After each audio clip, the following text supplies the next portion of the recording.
excitement, the emotion, the passion. Epic highlights, inspirational stories, unrivaled coverage. This is H-Town High School Sports.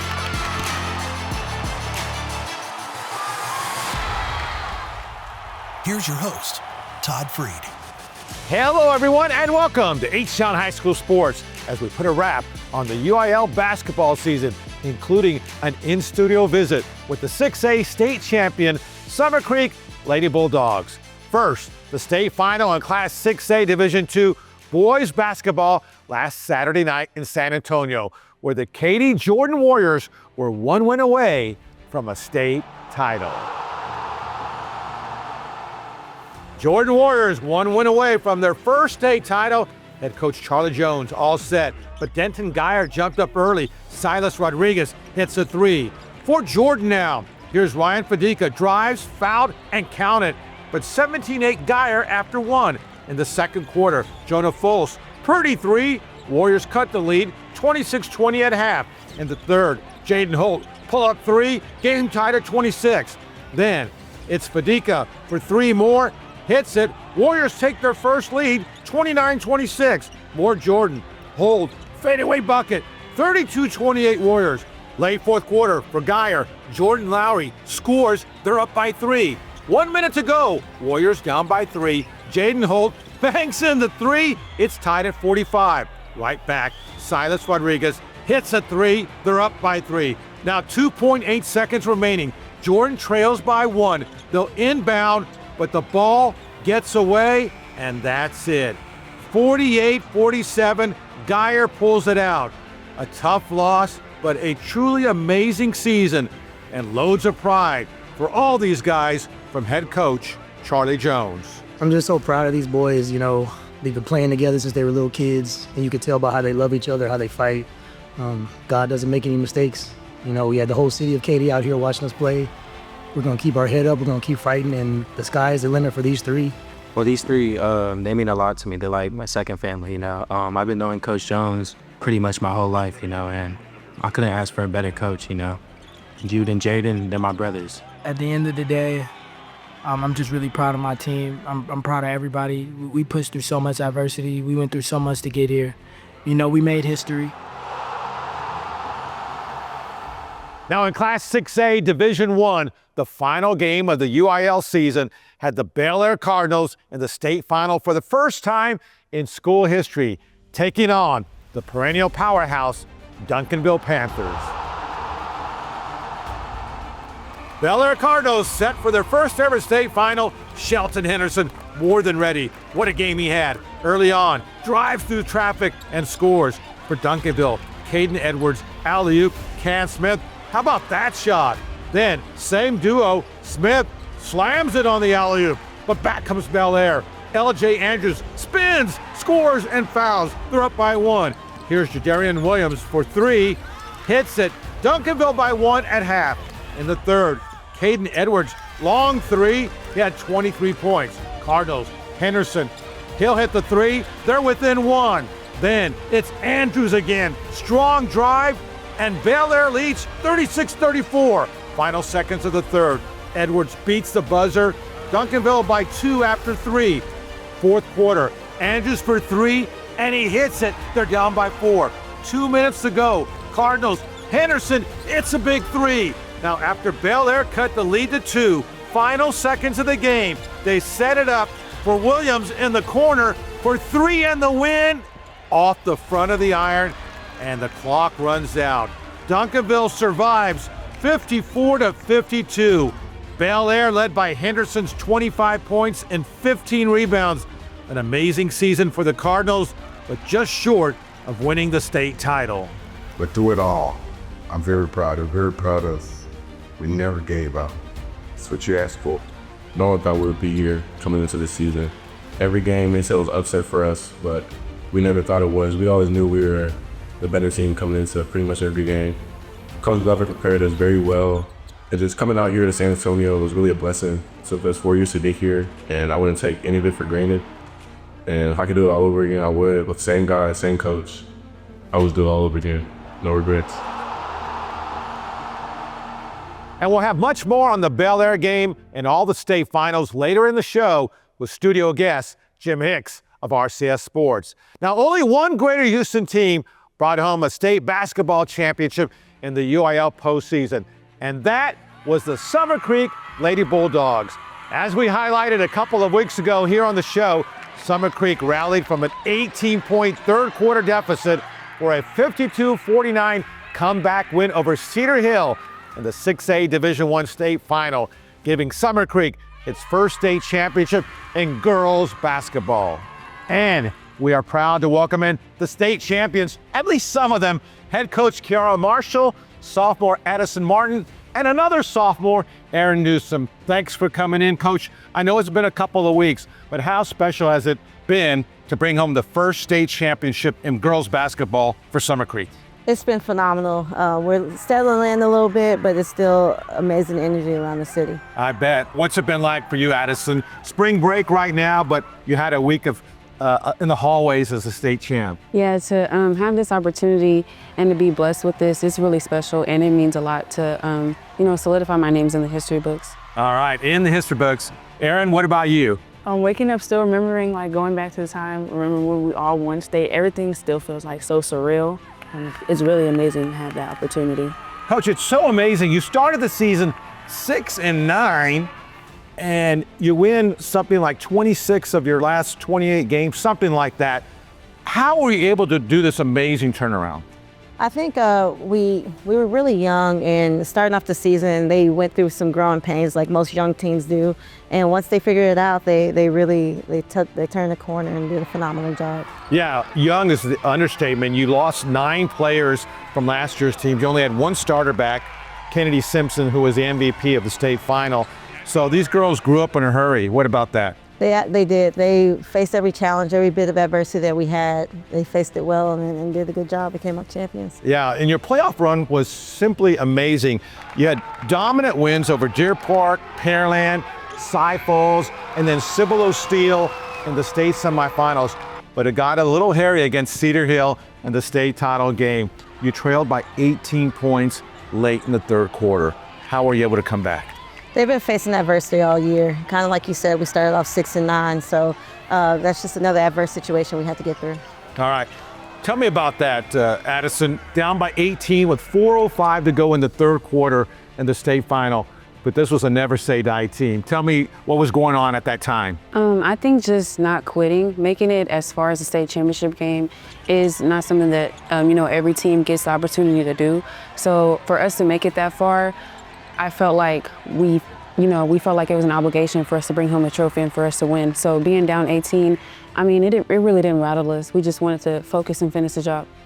And Aaron, just share your thoughts on how special this team was. And you still have 2 more years with them. Just talk about your teammates. My teammates, they're a blessing to have. I love coming in every day, even when we're upset, we're angry, or just feeling anything other than happy. Going in there knowing that we're in a positive environment. My teammates are amazing. They're the best to have. They're never gonna sit there and let you feel anything besides happy. Sure, we'll get upset, but at the end of the day, we're just there for each other. And we always have been. It's always how it will be here at Summer Creek. And they were there for each other in those final minutes of the state final. Kennedy Simpson hits that 3. You take your first lead of the game with 2 minutes to go, 45-44. What about the finish of that game? Something that was interesting, she actually went down during that time, and we did another interview, and the girls were saying how badly they just wanted to win because she did go down. And so I saw a different go to them because we lost somebody who's really important to us in that moment, and everybody stepped up and filled in that role. Oh, they stepped up big time. Most of your team, underclassmen or underclasswomen, sophomores here, so we're going to see it again next year? Hopefully, yeah. Not hopefully, we will. All right. Congratulations, first state title for the school district in girls basketball, and awesome job, Summer Creek Lady Bulldogs. Switching gears now on spring break week, there was no break in the action in baseball, including a District 17 6A matchup between Memorial and Cy Falls, which among other things included one of the craziest triple plays you'll see on the baseball diamond. Beautiful day for spring break baseball at Memorial. Bottom one, Memorial bases loaded, no outs. Jackson Castillo, short fly to right. Braylon Austin makes a catch, throws home. Runner at third, Ben Barnett holds up, but the runner at second, Jake Ernest, doesn't. Catcher Manuel Avila throws to third, and let's speed it up because it gets wacky. The throw then comes home, back to third, misses a tag, we go home, back to second, then back home, third, and look, they get the out at second and the out at home. 11 throws later, that, my friends, is a triple play. Wow. Memorial pitcher Grant Sperandillo was tough. The strikeout to end the second. Bottom three, Mustangs, Jackson Van Wee, hot shot, but Josh Pena, great stop, and the out. Still no score. In the fourth, Sperandillo, another strikeout, still scoreless. Top six, Cy Falls 2 on. Armani Frederick drives it back to the wall in right center. That will score Javier Izaguirre and Jorge Perez. 2-0 Cy Falls. Bottom six, Memorial, 2 runners on. Andrew Bay lines to left, the catch is not made. That will bring in 2 runs, and that ties the game at 2. Steven Shavlin at bat for the Mustangs. He rips it way back to left center, and that's off the wall. Blake Dardis and Bay score 4-2 Memorial. Top 7, last chance for Cy Falls, but reliever Cash Scarborough was dominant. He strikes out the side, including the final out right there. Mustangs win 4-2 the final. Rich Point Panthers hosting Elkins, District 21 6A. Panthers pitcher Jack McKernan was in command. The strikeout. Then McKernan again. He was dominant. At the plate, here's McKernan, and he tags it back to right field. That one all the way to the fence. That scores a run. McKernan in with a triple. More Panthers and more Jack McKernan. This time he rips it to left center. All the way back there. 2 runs will score. Rich Point up 7-0. Back on the mound, McKernan had 11 strikeouts. Top of the 5th, McKernan, another strikeout. He fires a no-hitter in a game called after 5 by the 10-run rule. 12-0 the final. Rich Point rolls. Each week here on the show, we showcase the best in girls sports in our Love Houston Volleyball Spotlight. Well, one of the region's top players during the now completed girls basketball season was Hightower Hurricane Ogechi Okeke. Our Love Houston Volleyball Player Spotlight. When you witness her combination of athleticism and power on the basketball court, it's hard to imagine that Hightower Hurricane sophomore Ogechi Okeke has only been playing organized basketball for a couple of years. The 15-year-old actually grew up in Sweden and only moved to Houston right before her 8th grade year, where Ogechi's made quite a home for herself at Hightower.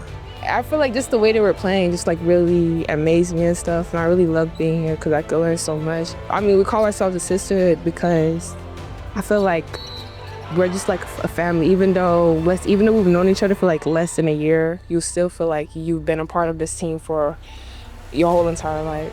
At 6'5" tall, Ogechi certainly stands out above the crowd, but that pales in comparison to how it was before her family moved to Texas from Sweden.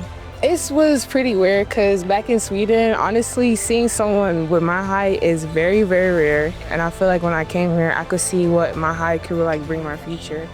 And yeah, I started to love my height after that. Loving that height as well is Hightower girls basketball coach Jasmine Brewer. What's it like to have a 6'5" enforcer on the girls basketball team? Many nights I prayed, just, we don't usually, let's say, that have big girls come through Hightower. We're usually really, really guard oriented. But it's much more than height that sets Ogechi apart. This past season, she shot 51% from the field, while averaging 13 points and 12 rebounds a game for the 6A Division II state finalist Hurricanes, making major strides since her freshman season of only 1 year ago. It's amazing to watch. I mean, I remember when she first came to Hightower last September and, just seeing the way she's evolved, her confidence. But the thing about her, she's a sponge. She's like that in the classroom as well. She's extremely smart. So you can show her something one time and then she gets it right away. So I feel like now I really worked on my footwork and I'm also getting my shots right and everything. So I feel like it's evolved a lot. Even my teammates and my coaches have noticed. And she's skilled, very skilled for her size. And then now with her just being 15, you can really start to work her way out as she builds her footwork, as she builds her confidence and her IQ level. And so, she's special top to bottom.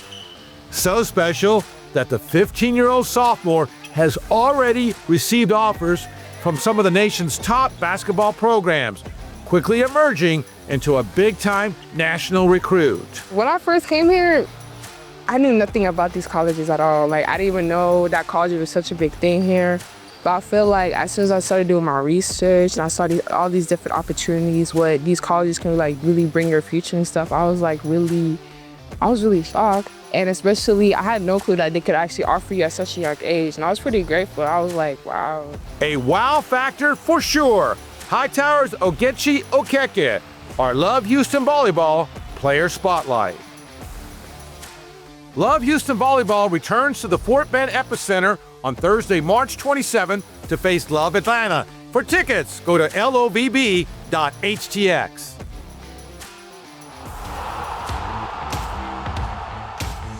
Let's get back to the boys basketball playoffs right now as we welcome back Jim Hicks, the guru of the high school hardwood. And Jim, a tough Friday, Saturday for Greater Houston in the state finals, ever so close. First, let's talk 4A Division II. I know you were at all the games. Wheatley came this close to a state title against Kennedale, but not quite. Yeah, Wheatley actually had the lead and was in control of this game most of it. But however, it came down to making plays down the stretch, which Kennedale did a better job of. But I'm still proud of the Wildcats. Coach David Burrell, Marcus Elder, Dwayne Rogers Jr. and the staff, they proved that the right decision was made to invest into these young guys to go and lead the team. Quentin Sanders, 24 points in the loss. Yeah, sensational season for Wheatley, historic in a way. 4A Division II, Booker T. Washington back in the state finals. They ran into a juggernaut, though, in Dallas Kimball. That is a talented team. Boy, that's like getting shot by Jesse James. Man, that's a good bully. That Dallas Kimball team, they're tough. However, you can't discount throughout all of the turbulence that Booker T. Washington has been through this year, they still were able to get to this point, the state championship. Samuel Johnson, he's the valedictorian of the entire school. Yeah, that's amazing. Now, in 5A Division II, Fort Bend Marshall, they had steamrolled to the playoffs, but they come up just short in their game against Mansfield Summit. Man, I thought Ronnie Courtney would find a way to click his heels 2 times or something and get a win. But it was a winnable game. And Thurgood Marshall just didn't come through when it needed the most. But however, Ian Lowe got some good film. He's an unsigned senior, 28 points in this game. He was dominant. At some point, best player on the floor, if you ask me. Yeah, he was spectacular. Congrats to Fort Bend Marshall. What a season they had. All right, 6A, the first game of the night, Saturday, Division II. Katy Jordan Warriors, Denton Geyer went right down to the wire. Right down the wire. A 1-point game, Todd. Them the kind that hurt. I'd rather you blow me out than beat me by 1 point. However, it was a gutsy win. We knew that this Katy Jordan team, they rugged. They play the same style. It came down to making plays down the stretch. They had the ball, just couldn't convert that last bucket. Still, what a season for Katy Jordan, a young program making it to the state finals. And the nightcap, what a game between Bel Air and Duncanville, 6A D1. Hey man, that game lived up to all of the hype and then some. A lot of people wanted to see what was all this hype about Shelton Henderson. We've been talking about him last week. This LJ Andrews, who played his way into a couple of Division I offers throughout the playoffs as well. But 25 points, 15 rebounds from Shelton Henderson. Coach Glover, it came down to one last play, Todd, and he designed and kind of tricked everybody. Shelton didn't touch the ball. It went to J.D. Williams, who was wide open, but misfired on a life-changing shot attempt. Yeah, off the iron, and Bel Air comes oh so close. Man. But they made history, state finals for the first time. What a season. We're going to see you here back next week. We're going to talk about Guy V. Lewis finalists. So we're not done with you yet. Ooh, man. Jim Hicks of RCS Sports. Even during spring break week, we're still feeling the rhythm with our Rhythm Energy electrifying plays of the week. 6A state finals, Jordan's Jaden Holt banks into 3 in the final minute to tie the game, but they dropped a heartbreaker. Bel Air's LJ Andrews 360 spin and the foul against Duncanville. Baseball, dominant outing for Ridge Point pitcher Jack McKernan, fired a 5-inning no-hitter, struck out 11 in the 12-0 win. Memorial Mustangs at bat against Cy Falls, bases loaded, no outs. Fly ball by Jackson Castillo, caught by Braylon Austin, throws to Manuel Avila. Ben Barnett at third holds up, but Jake Ernest at second doesn't, and the wackiness begins. Runs him home, to the catcher, back to third, misses the tag, back to the catcher, to second, back to third. We're still going. And then they get the out at second, throw home, and would you believe, a triple play. 11 throws later. Your Rhythm Energy electrifying plays of the week. All right, great rhythm as always. Thanks for watching, everyone. I'm Todd Freed. We'll see you next time on H-Town High School Sports.